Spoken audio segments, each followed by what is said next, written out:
বাচ্চা থেকে বড় সবাই কিন্তু এই টিফিনটা খেতে পারবেন। আর ওপরটা যতটাই সুন্দর দেখতে লাগছে, নিচের দিকটাও কিন্তু ততটাই এরকম সমান আছে, কোথাও ভেঙে যায়নি। নমস্কার বন্ধুরা, সুপ্রিয়া কিচেনে আবারও আপনাদের সবাইকে স্বাগত জানাই আরও একটা রেসিপিতে। আমরা তো সবসময় বেশি তেল মশলার খাবারটাই পছন্দ করি খেতে, কারণ কি খেতে ভালো লাগে আর দেখতেও সুন্দর লাগে। এই যা গরম পড়েছে, এই এত গরমে সবসময় চেষ্টা করতে হবে যাতে খুব কম তেল মশলায় খাবারটা বানানো যায়। তো আমি আজকে একদম খুব কম তেল মশলায় আর সামান্য কিছু উপকরণ দিয়ে জলখাবারের রেসিপি নিয়ে আপনাদের সামনে চলে এসেছি। তো প্লিজ বন্ধুরা, আপনারা পুরো ভিডিওটা প্রথমের থেকে শেষ পর্যন্ত দেখবেন আমার সঙ্গে থেকে। তাহলে চলুন যাওয়া যাক মূল রেসিপিতে। প্রথমেই এখানে একটা আমি পাত্র নিয়েছি, পাত্রের মধ্যে 1 বাটি সুজি নিয়ে নেব ও 1 বাটি টক দই, আর দিয়ে দেবো স্বাদ মতো লবণ। এবার জল দিয়ে মিশিয়ে নেব।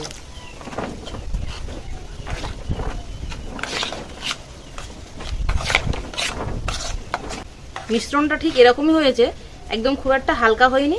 এবার সুজিটা চাপা দিয়ে রেখে দেবো মিনিট 5-7 মতো। এবার এখানে আমি টমেটো নিয়েছি, টমেটোর কিন্তু ভেতরে দানাগুলো ফেলে দিয়েছি, দিয়ে শুধু শাঁসটুকু এই খোলাটুকু নিয়েছি।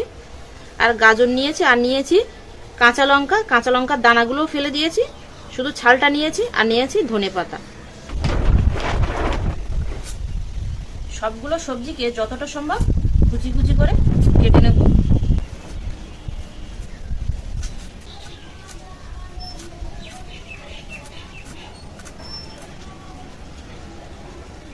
ঠিক এরকম কুচি কুচি করে কেটে নিয়েছি। সবগুলোই আমি ঠিক এরকম কুচি কুচি করে কেটে নিয়েছি। উনুনটা ধরিয়ে দিয়ে কড়াই বসিয়ে দিয়েছি। এবার গরম কড়াইতে সাদা তেল দিয়ে এখানে কিছুটা আমি কারি পাতা নিয়েছি, এই কারি পাতা ভেজে নেব।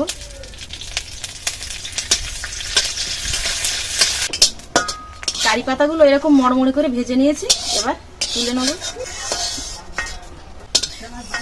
কারি পাতাগুলো যখন ঠান্ডা হয়ে যাবে তখন হাত দিয়ে গুঁড়ো করে নেব।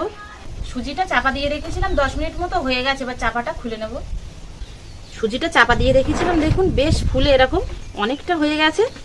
এবার এর মধ্যে আরেকটু জল দিয়ে মিশিয়ে হালকা করে নেব। পরিমাণ মতো জল দিয়ে দেব।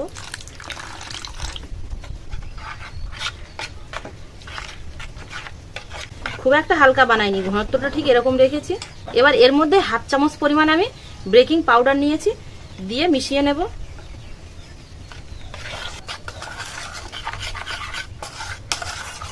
এবার যে সবজিগুলো কেটে রেখেছিলাম সেগুলো এর মধ্যে একে একে দিয়ে দেব, দিয়ে ভালো করে মিশিয়ে নেব। ভালো করে মিশিয়ে নিয়েছি। এবার এখানে একটা ছোট কানা উঁচু থালা নিয়েছি, এই থালার উপরে এই যে কারি পাতা ভাজা সাদা তেলটা দিয়ে দেব। দিয়ে হাত দিয়ে ভালো করে আমি এইভাবে একটু থালার চারিপাশে মাখিয়ে নেব। এবার সুজির মিশ্রণটা থালায় ঢেলে দেবো।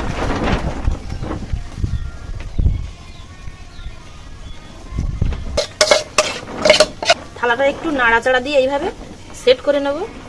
এবার যে কারি পাতাটা ভেজে গুঁড়ো করে রেখেছিলাম সেই কারি পাতার গুঁড়োটা ওপর দিয়ে ছড়িয়ে দেবো, তাহলে সুন্দর একটা ফ্লেভার আসবে।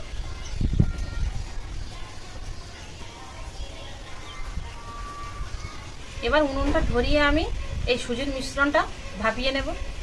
উনুনটা আবার ধরিয়ে দিয়ে উনুনে কড়াই বসিয়ে দিয়ে জল দিয়ে দেবো, স্ট্যান্ড বসিয়ে দিয়ে তার উপরে থালাটা বসিয়ে দেবো। এবার চাপা দিয়ে দেবো 10 থেকে 15 মিনিটের জন্য। 10 মিনিট হয়ে গেছে, এবার চাপাটা খুলে দেখবো হয়েছে কিনা। এখানে একটা এই যে আমি কাঠি নিয়েছি, কাঠিটা এর মধ্যে দিয়ে দেবো। দেখুন কাঠিটা তুললাম, কাঠির গায়ে কিন্তু লেগে নেই, এরকম পরিষ্কার হয়ে গেছে, তার মানে এটা হয়ে গেছে। এবার নামিয়ে নেব।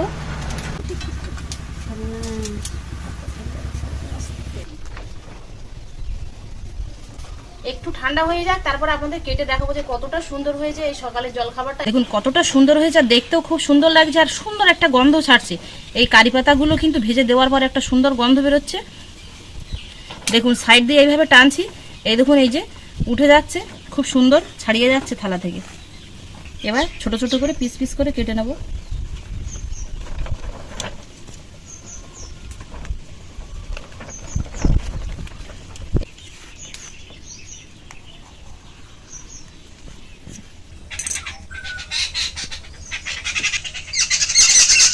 দেখুন কতটা সুন্দর লাগছে দেখতে, আর খেতেও কিন্তু খুব ভালো হবে এই টিফিনটা, আর স্বাস্থ্যকরও হবে।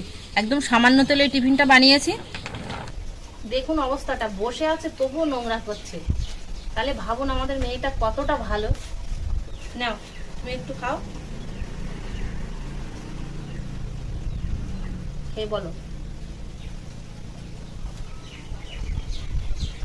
কেমন হয়েছে। ভালো লেগেছে।